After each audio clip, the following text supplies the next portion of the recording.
जय श्री राम दोस्तों, वॉक पे चर्चा में आपका स्वागत। 5 दिन में भारत ने कुछ मीडिया इंटरेक्शंस देखे जो कि आर्म फोर्सेस के ऑफिसर्स ने कंडक्ट किए in a very responsible, informative and dignified way. और ये डेमॉन्स्ट्रेट करता है कि who was in control of this operations throughout. तो एक बार अगर मोदी जी ने बोला कि आर्म फोर्सेस को कंप्लीट फ्रीडम है, they chose the timing, they chose the equipment, they chose the time that they will update the country, and rest all our media speculation, media presentations, media updates. But if you look at all the factual things that were stated by our armed forces during this briefing, what makes us proud is that the precision with which Bharat struck, एक एक image, एक एक update और एक एक target facts पे based है। कोई चेस्ट थंपिंग नहीं कि हमने ये कर दिया, जैसे कि शाहबाज शरीफ बार बार आके चिल्ला रहे हैं, आसिफ मुनीर चिल्ला रहे हैं, कोई और आर्मी का ऑफिसर आ रहा है, कोई और कुछ बोल पा रहा है, नहीं, अलाउड नहीं है। और ये भारत की स्ट्रेंथ है as a democracy, as a military, कि we are allowing our people, our responsible armed forces to take a call on attack, on update, on the time of their choice. And this is what responsible global power is. No aggression, plain facts, and awesome preparedness. This is what Bharat has achieved for the first time under prime minister Modi. और जो लोग बोलते हैं कि मोदी जी ने क्या achieve किया, तो पिछले 6 दिन की जो अपडेट्स हैं वो देख लीजिए, और अगले 6 महीने में जो होने वाला है वो आपको बता देते हैं। जो मैंने कल भी अपने वीडियो में कहा, भारत ने अचीव की global respect, knowing when to stand down.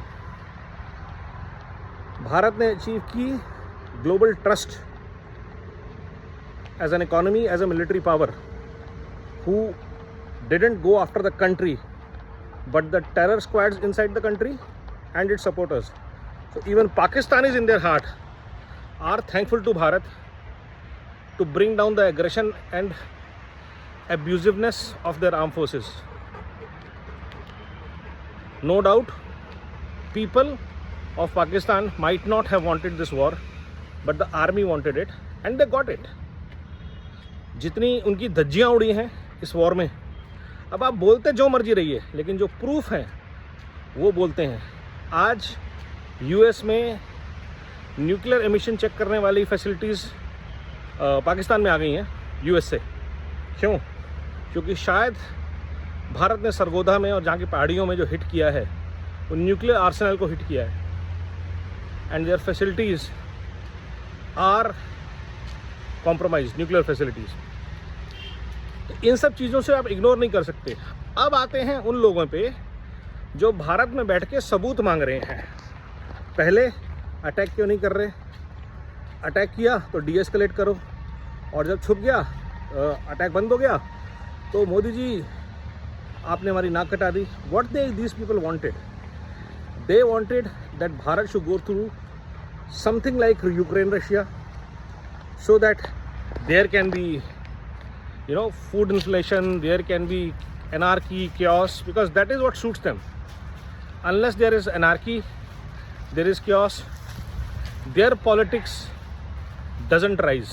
The politics of hate, the politics of corruption, लूट फूट और झूठ की राजनीति जब तक अनार्की नहीं होगी, chaos नहीं होगा, नहीं चल सकती। तो इसलिए अगले कुछ दिन ये सारे लोग, जितना भी लाल जहाज इकोसिस्टम है, दुनिया भर के फैक्ट चेकर्स हैं, सेक्युलर जर्नलिस्ट हैं, करण थापर टाइप के लोग हैं, प्रशांत भूषण हैं, योगेंद्र यादव हैं, अरविंद केजरीवाल, राहुल गांधी, ये सारे लोग सरकार से क्वेश्चन करेंगे कि मोदी जी प्रेस कॉन्फ्रेंस क्यों नहीं कर रहे। उनको फैक्ट से मतलब नहीं है, उनको अपना प्रोपेगेंडा वॉर चलानी है। और सबसे अच्छी चीज़, अब भारत में शांति रहेगी, क्योंकि बहुत सारे लोगों को पता चल गया है, अगर हम देश के बाहर के दुश्मनों के खिलाफ इतना स्ट्रॉन्ग एक्शन कर सकते हैं, तो यकीन मानिए HMO के पास देश के अंदर छुपे गद्दारों की भी पूरी लिस्ट है और उन पे भी अब सर्जिकल स्ट्राइक्स होने का वक्त आ गया है। क्योंकि जितना ज़रूरी है देश के बाहर के दुश्मनों से निपटना, उतना ही ज़रूरी है देश के अंदर छिपे गद्दारों से निपटने का, जिनके इकोसिस्टम पर, जिनके फाइनेंशियल सिस्टम्स पर अब टारगेट किया जाएगा, चाहे वो NGOs हों, चाहे वो हर बात पे सुप्रीम कोर्ट में IPL डालने वाले लोग हों। PIL नहीं डालते लोग, IPL डालते हैं, क्योंकि लोग खेलते हैं, इनकी इकोनॉमी चलती है उससे। इन सबको अब समझ में आएगा कि भारत के खिलाफ जाने का क्या होता है, क्योंकि अब इनके पाकिस्तान के ISI के जो बैकर्स थे वो भी शांत हो गए, USA से आने वाली फंडिंग भी ख़त्म हो गई। बचा क्या?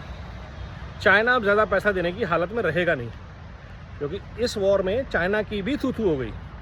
चाइना जितनी टेक्नोलॉजी को वर्ल्ड वाइड एक्सपोर्ट करा था, डिफेंस टेक्नोलॉजी, सबने देख लिया, ना उनके डिफेंस सिस्टम चले, ना उनके हवाई जहाज चले। So China is going to lose big time in defence exports. हाँ, भारत का डिफेंस एक्सपोर्ट जरूर बढ़ेगा। टर्की ख़त्म, कंपनीज ने तो ऑलरेडी अनाउंस कर दिया कि टर्की, अजरबैजान और चाइना के साथ जो लोग ट्रैवल करना चाहते हैं, and I think government should suspend visas with this countries.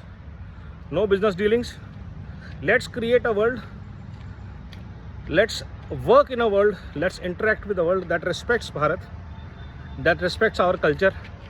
Anybody or any country that supports terrorism shall and will and should be isolated, disengaged with.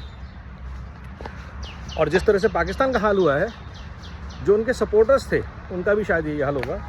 US ने war इसलिए रुकवाई, F-16 खतरे की लाइन में आ गए थे, और जहाँ जहाँ बम गिराए गए हैं एयरफील्ड्स में, वहाँ F-16 भी डैमेज हुए हैं। तो कुल मिला के हर एंगल से Bharat has come out stronger from this conflict, and in next few days if Pakistan tries something, they will further B harmed much more than they have thought of.